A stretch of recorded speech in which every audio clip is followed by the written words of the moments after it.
When I was thinking about music history stories I could tell today, I thought of one I've actually been really curious about for a while. There's this sort of mythology surrounding the album For Emma Forever Ago by Bon Iver. I'd heard that he pulled a throw and lived in a cabin in the woods while he wrote it, but I didn't know the details, so I did a little research. First of all, Justin Vernon is the man behind Bon Iver, and he was in bands all throughout college, but he actually graduated in religious studies, which makes a lot of sense because his music has incredible religious and spiritual symbolism. After graduating, it seems like his life sort of made a slow downward spiral, culminating in his band breaking up and him losing a lot of his closest friends. So at 25, deeply depressed, very sick with mono, he quit his customer service job and broke up with his girlfriend and drove to his family's cabin in Wisconsin.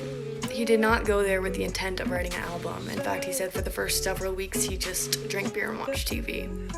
But ultimately, legend holds true. He spent the entire winter there and hunted his own food and wrote and recorded the whole album. Something I found really interesting was that he said he used his falsetto to access more painful melodies. He wrote the music first, then added lyrics that matched the nostalgic feel. He writes about mediocrity and life not turning out how you hoped or expected it to. But he said writing this in a cabin in the woods was not the magical experience people seem to think it was. That it was lonely and miserable and not even very cathartic at the time. But I think that was so important because I listened to the whole album with all that in mind again, and you just hear the misery, and I understood what he meant by how the falsetto helped him access more painful melodies. Sometimes we have to be sad to create beautiful, relatable art. Anyway, lastly, Emma comes from the middle name of a girl Justin Vernon dated in college.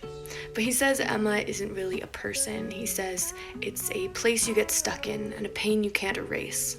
So go and listen or re-listen.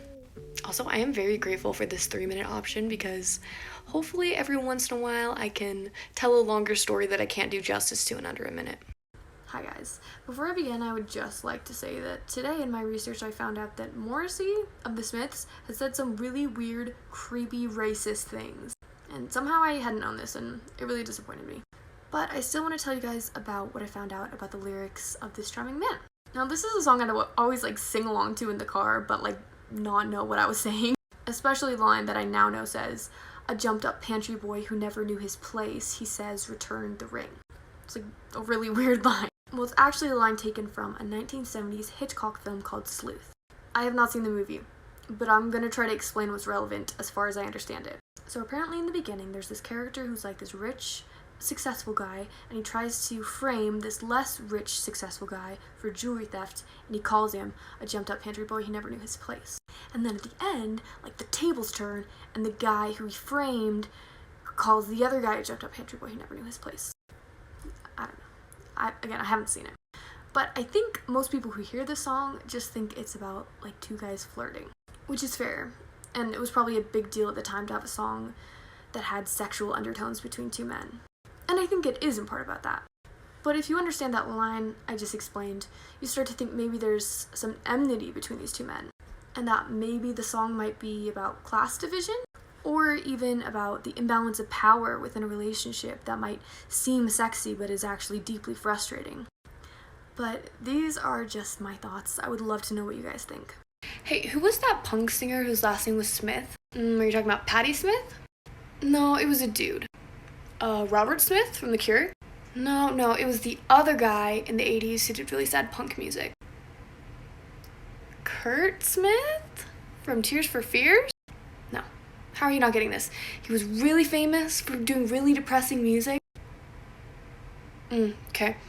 Are you talking about The Smiths? Yes, I am. None of their last names were Smith. That's really annoying. It really is. Some of you guys were really pissed that I called the Smiths punk. Which is fair. The Smiths are not technically punk. It was a joke for the video, I just put them under the punk umbrella, but whatever. Let's talk about this.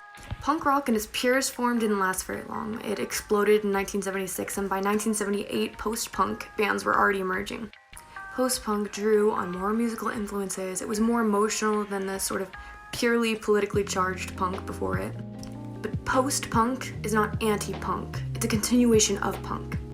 I've done a whole video about the history of the word punk, and I think all post-punk bands would be proud to take on the name of punk. Let's talk about the Smiths. Morrissey was one of the 40 or so people at the 1976 Sex Pistols concert that launched the British punk rock movement. He then met Johnny Marr at a Patti Smith concert about 2 years later.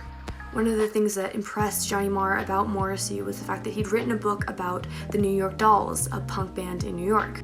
When they started writing music together, they used these bands as a prototype, a literal prototype for some of their music, especially Patti Smith. Morrissey came up with the name The Smiths in 1982, and he told an interviewer that it was the most ordinary name, and I thought it was about time that the ordinary folk of the world showed their faces.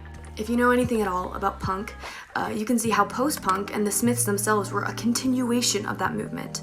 So no, the Smiths are not punk, and post-punk is not punk. But y'all in my comments trying to be rude to me need to calm down. I can't help about the shape I'm in. I can't sing, I ain't pretty, and my legs are thin. But don't ask me what I think of you. I might not give the answers that you want me to.